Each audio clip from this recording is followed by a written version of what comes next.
Hi guys, so you'll have seen in a recent video, I now have two 500 point retinues, all painted up, raring to go. So now I am busy making all the scenery. Well, I say busy making it, I'm 3D printing it and obviously busy painting it. So I've got my knights, so I need a castle because, well, I want some knights to defend the castle. So stick around and see how I got this done.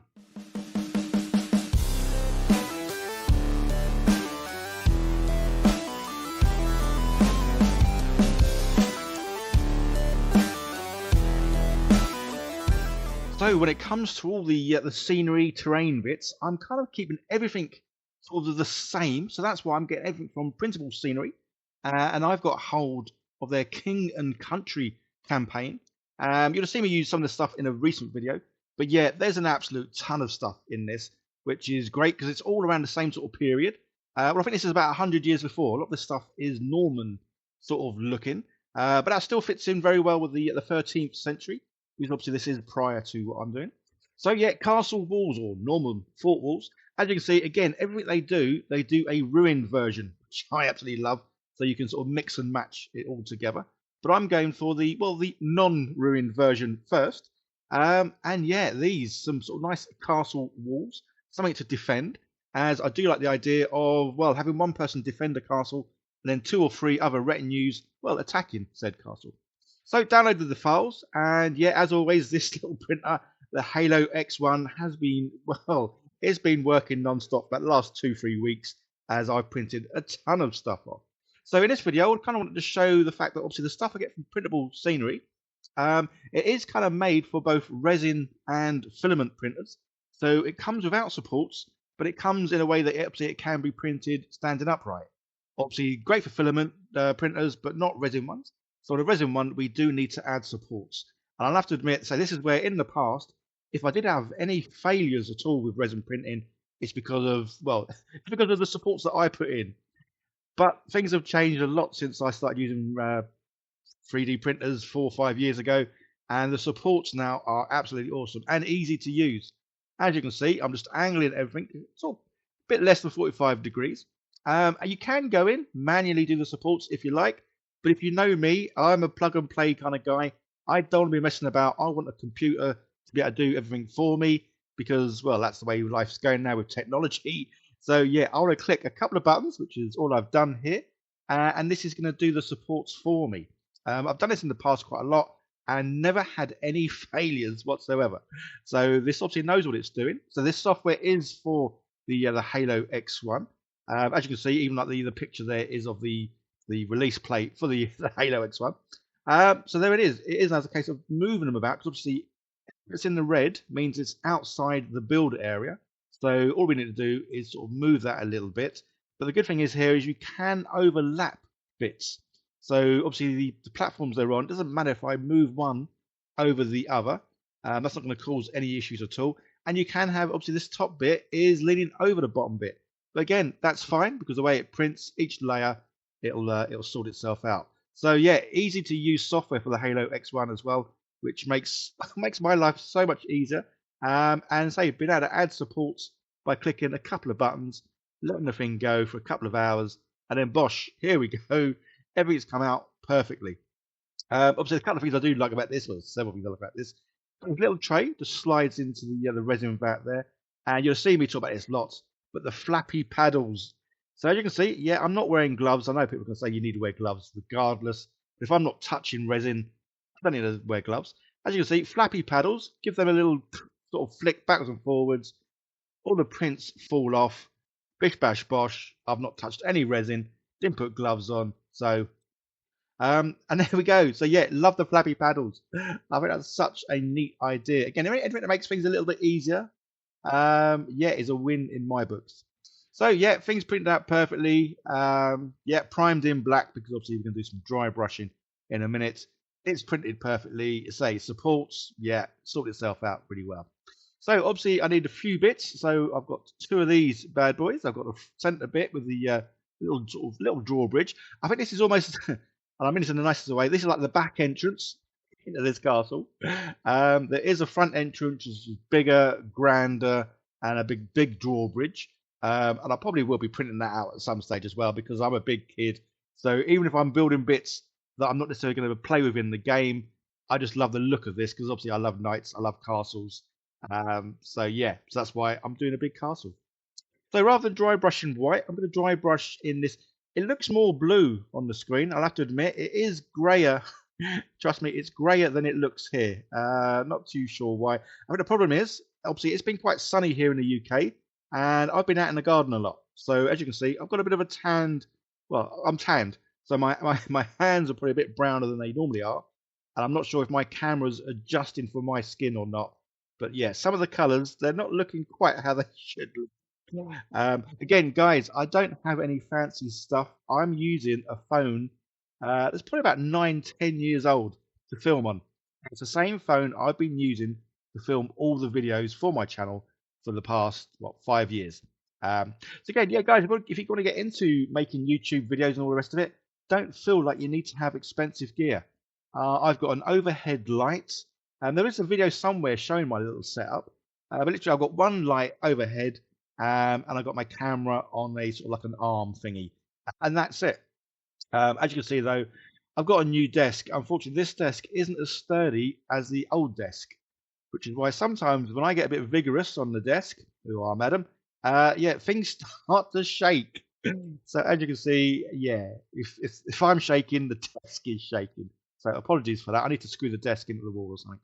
So yeah, dry brush with the blue, blue grey, then dry brush with white. Just again, get a bit of variation in the sort of the contrast look now. And then now going over with some sort of speed paints, different inks. Again, this is kind of what I'm doing with all the stonework, and that is using 3 different colours just to pick out a few stones here and there. So typically I'll use like an orangey kind of colour. Then I'll use rather something that's a bit bluey or green sometimes, and then like a dark sort of brown. Just because this gives the stones such nice variation when it's all sort of complete. Obviously, when you're first doing this, it does look weird because obviously, in this case, as you can see, this kind of like orangey brown I'm using. Yeah, it stands out like a sore thumb against everything else, which makes it look a little bit weird. But trust me, it will obviously look better the more you do it and as you go on, because everything gets a wash at the end. And I think I've made a better wash this time than the wash you'd have seen in a recent video. Again, trial and error. I've been doing this channel for like 5 years. There's still a lot of things that I'm doing better, or I'm improving myself. And a lot of that's down to you guys, because obviously when I do these kind of videos, you leave some comments. And yeah, if anything I'm doing that looks a little bit sort of pants or an easier way of doing whatever I'm doing, a lot of you guys, you let me know. And if it's something I like the idea of, then yeah, I'll have a go at doing whatever it is. Again, we're all learning, and that's the one thing I love about this hobby is the community is very friendly, and loves to share what it knows. So lots of people have lots of ideas, have tried lots of different things, and yeah, very happy to sort of pass on what they've done. Again, some things aren't for everyone, and that's the thing about with painting, especially. One person can look at something and go, "Oh yeah, I love how that's painted." Someone else can go, "Oh no, that's not my cup of tea," and that's fine because we are all different.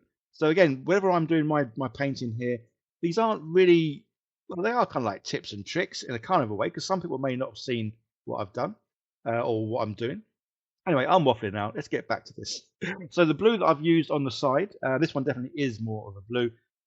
Yeah, I've looked at a lot of the roofs on buildings in sort of pictures and stuff, and blue seem to be the way to go. I don't know if it's because it's like a royal sort of look, especially for castles, obviously. So yeah, I'm sticking with doing some blue for the castle-y sort of roofs. Yeah, for the peasants and all that, they're just gonna have bog standard brown sort of roofs, I guess. So yeah, not really a lot sort of color-wise or different colors to paint on the castle here. Kind of the same. Obviously, a lot of the brick, a little bit of wood here, and then the roof. But yes, I absolutely love this. It's very modular, this stuff as well. So you can print out as much or as little as you want. There's a lot of different sections. So this is just one sort of bit that I've downloaded, just these few bits. But there is another section you can do. Just say it's got the grander looking entrance. There's some round turrets and all that kind of stuff. So guys, I'll leave links down below. Go and check out Printable Scenery. Absolutely an amazing amount of stuff they do. And they don't do just this sort of stuff. They do a bit of sci-fi, a bit of all sorts really. Obviously all scenery terrain. So yeah, go check them out. So yeah, so this is my wash. Obviously, much bigger than the little washes you get, but it costs about the same. So I got this bottle. It was about £8. So it's sepia one. Got a very weird lid. It's got this little bit on the side you unscrew. Yeah, pretty cool because it doesn't make a mess or anything. So I've literally put that in this big pot, and I would say it's about a 50-50 mix with some good old washing up liquid. And yeah, so if you've seen the recent video, I did a wash. I think I put too much water in because it looked too wet and translucent. This one, yeah, this one has come out perfectly. Again, trial and error because some people might want it to look a little bit sort of less brown. But yeah, no, I like it to look brown. So yeah, putting loads of this on. And then obviously you're waiting for it to dry. And once it has dried, it looks like this. And obviously this is how it looked prior. So yeah, doing the wash over the top definitely helps sort of tie in those 3 different colours that I'm using for each of the bricks. And yeah, it just gives it a little bit of variation. I mean, I probably could do less, but then I could do more. Again, it's trial and error. I'm pleased with how it's come out, so that's why I'm going to stick with this for the moment until I try something different, and then I probably might go with that. But for the moment, yeah, love how this looks. So that's it all done. I did move the drawbridge to the other side because I didn't like it at the front, so I wanted it at the back. And yeah, there we go. But now I need to put some fake grass at the bottom because you'll see with everything that I'm making, I want it to sort of fit and tie in well with the board. So the board I'm making, again, I haven't shown the video for that because I'm still part making the boards. I've got a couple of boards made, but I need 4, or I'd like to have 4. So you will see a video of me making the boards coming up at some stage once I've finished it all. But yeah, so for the moment, everything I'm making, I'm kind of adding this little fake grass just at the bottom, just so when I put the items on the board, it helps sort of merge them together. So not only will it look great for obviously when I'm playing the game, but I'll also be able to use it as a great backdrop for taking pictures of the minis, which is something I'm definitely going to be doing a lot of as well. So that's it. There's my minis, and now I've got a wonderful castle for them to say defend or attack.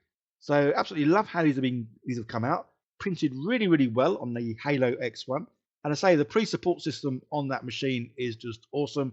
Yeah, I think the days of getting failures seem to be long gone now. I know when I first started printing, say about 4 or 5 years ago, yeah, it wasn't quite 50-50 if it would fail, but you certainly had your fingers crossed when you sent something off. Whereas nowadays, yeah, you set things off printing and you just kind of know they're going to be done. So yeah, the little drawbridge at the back, obviously I can't quite reach it because I've got a camera right in my face. But yeah, love it. So I will be printing some more bits for the this castle, because I say I do like the idea of the castle being stormed. And there we go, guys. So I hope you enjoyed the video. So check out printable scenery. Check out the Halo X1, because I've had that printer going now for a couple of weeks, as in non-stop, and it's just performing fantastically. So I do have a lot of scenery. So I should be able to play my first game very soon. So I've got the 2 armies, which is great. The board, I just need to do, I think it's one and a half boards to complete. They've got magnets in, so they magnetize together. Anyway, you'll see all that when I come to do the video. But yeah, this is me just being a big kid now, moving the knights around because, well, I love it. I love how they come out. So yeah, guys, another video coming up on the screen. Give that a click to see more of what I do. And yeah, like, share, subscribe, leave comments, all that good stuff. Anything you want to see me do with Baron's War, by all means, let me know. And if you want to see me do any footage of me playing the game, yeah, let me know that too. Okay, guys, I'm going to stop waffling because otherwise this video will be even longer. You guys take care. See you in the next one. Bye for now.